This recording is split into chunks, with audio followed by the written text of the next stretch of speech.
Hello and welcome back to Expert Exercise Facts and Fictions. I am Trent Cook. I'll be walking you through episode 3 today, which is on a very popular topic: what's more important, exercise or diet?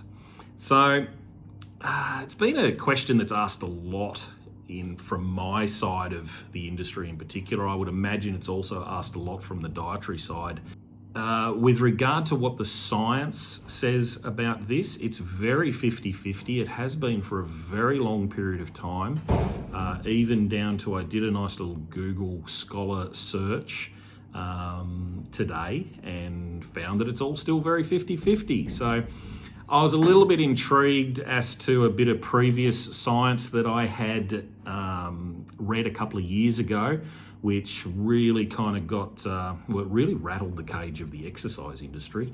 Geez, did they get their pitchforks out and start to rally as a team against the dietary group, because some dietary group out there, I can't remember which, I kind of do know, but I'm not willing to say, because they've got pitchforks too. And yeah, they decided that it was 80-20. And they really kind of manipulated some science and kind of interpreted some things to make it seem that way. Now, there can actually be some logic for an individual dietary change being more like 80% important to exercise being 20% important, because we're all going to be based on a continuum there. You need to basically just fix what's more important for you to fix. But I don't think ever any other science has ever tried to present anything other than it being very much an even mix between the importance of the two. I did read an interesting research study on type 2 diabetes and prevention, which was done over about a 10-year period, which is always a good period of time for a study to be done. And it did indicate very much that it was 50-50. It did indicate that just changing one wasn't adequate. So they had some control groups where they just had people exercising, and they had other people who were just focusing on their diet, and that was nowhere near as significant in change. In other words, there actually wasn't any significant change. That was the concerning part. Like, you could do a whole heap of exercise and get nothing. Like, that's a concern. I'm sure there was benefits, but not with regard to type 2 diabetes. Or you could do a whole heap of dietary change and not prevent your type 2 diabetes either. They found the group that actually significantly reduced their type 2 diabetes risks was the group that did both diet and exercise. So I really enjoyed actually reviewing that study, because it did bring me back to go, okay, cool. We've actually tested a few things here. I've read lots of science in it before. It's always just said 50-50. I've got a little bit of a questionnaire for you, I guess, where you can figure out what eggs you need to put in what basket. Because everyone out there, like I said, is an individual. You may be doing some really good dietary things, doing some really terrible exercise things. You may need to change one more than the other. It's funny when someone really enjoys focusing on their diet, that's where they go all the time. The person who hates exercise goes, I'll just go down that avenue. Or the person who really loves throwing themselves into exercise, like those 6-week, 12-week plans, they go hell-bent on that and they get a really good result, and then it all kind of backfires on them. So there's all sorts of strategic problems here, of which in the health industry, we love it when people make permanent change, like change that's going to last the rest of their lives. People who can change one thing at a time and make it permanent, and then build a solid foundation before they move on to the next thing they need to change. It's got to be part of the analysis of moving you forward. So you've got to ask yourself some questions. So first of all, ask yourself, are you a step-by-step improver? In other words, can I only change one thing at a time well? I've got to cement that one thing before I can move on to the next thing. Or am I a redliner?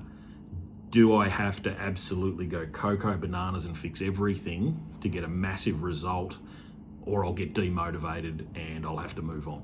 So you got to work with what you are psychologically. Some questions you need to ask yourself from the dietary perspective. How well do you think you eat? Good? Poor? Don't know? So if you're answering poor or you don't know, then you are starting to lead yourself towards needing that dietary assistance. Do you drink the correct amount of water? We go back to last episode. Water. If you're not drinking enough water, that's number one change. It was rule number one. I wasn't joking. It's rule number one. Change that. Forget the rest. Change that if you're a one-step person. Get that cemented for a couple of weeks and then move on to whatever the next thing is you need to change. Do you skip meals? Skipping meals can be horrendous for people's metabolism, particularly in westernized society. We tend to skip breakfast because we're all time poor. We're getting up, rushing around after kids and pets and whatever we need to do first thing in the morning. And I like sleeping in, so it's kind of like get up, just go straight to work. I'll eat something on the run when I'm at work. I'm not saying I'm perfect at these things either, but skipping meals is horrendous for your metabolism. What is your metabolism? Your metabolism is your body's ability to burn energy, to make all its systems work. If you don't get your digestive system up and running first thing in the morning, it won't wake up the rest of your bodily systems and functions, so you'll be a bit lethargic for the rest of the day. So your metabolism will go up, it'll go, oh, no food, and it'll dip back down again super low and just really chip away at burning energy, which is not good for your fat loss and particularly your overall energy or vitality. You want to get that up and about with a good meal first thing in the morning. And then don't crash it again by missing lunch. Oh, I'll work through lunch, it's all right, I've got a deadline. Don't do that either. You've got to stop and have these breaks to actually keep your body moving forward. So we'll talk about metabolism when it comes to actually strength training when we get into some of the exercise questions. So skipping meals is bad. Do you eat a mixture of fresh fruit, vegetables, and good quality proteins? If you have no idea what they are, if you think that eating a microwaved ready-made meal or one of those oven-ready things is a good thing, then you are sadly mistaken. You need to look down the dietary type mark. So a question I love, because as much as I'm an exercise physiologist, I do get asked the odd dietary question. And my thing after water is always to ask, what's the worst thing you do? Like, everyone should know what the worst thing they do is. So fix the worst thing you do. It's one more thing fixed. If that is skipping a meal, fix that, start eating breakfast. If it is that you don't eat any fruit, for example, start eating a couple of pieces of fruit each day. You don't eat any leafy green vegetables, or your protein's pretty sketchy. Change something, change the worst thing.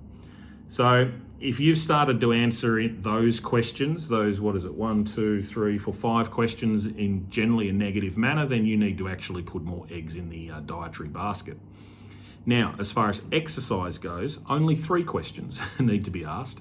The first one is how much general exercise do you do? General exercise, we can equate down to how many steps per day you do.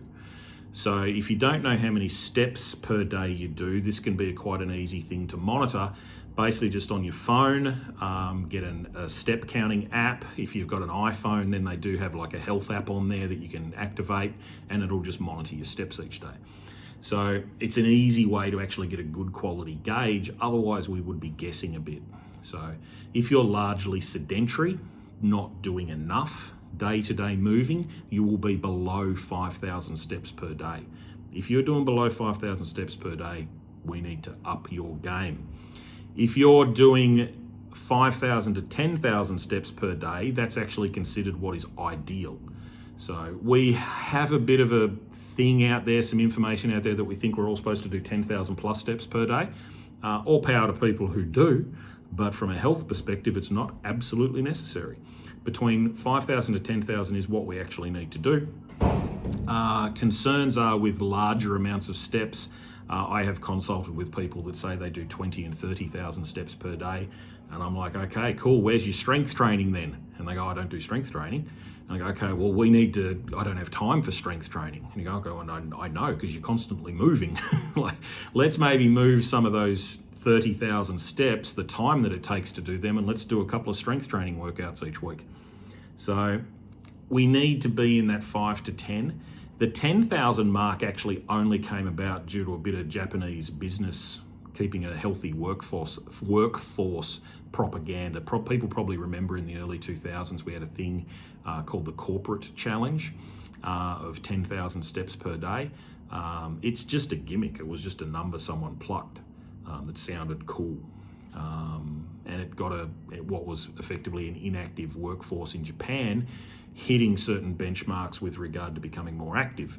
More active meant more healthy, meant more productivity for the workforce. So it was all this kind of circle of life type stuff. But we've now learnt scientific testing has proven that more like 5,000 to 10,000 is where we're actually up to. So monitor your steps. Second key ingredient to exercise is cardiovascular exercise.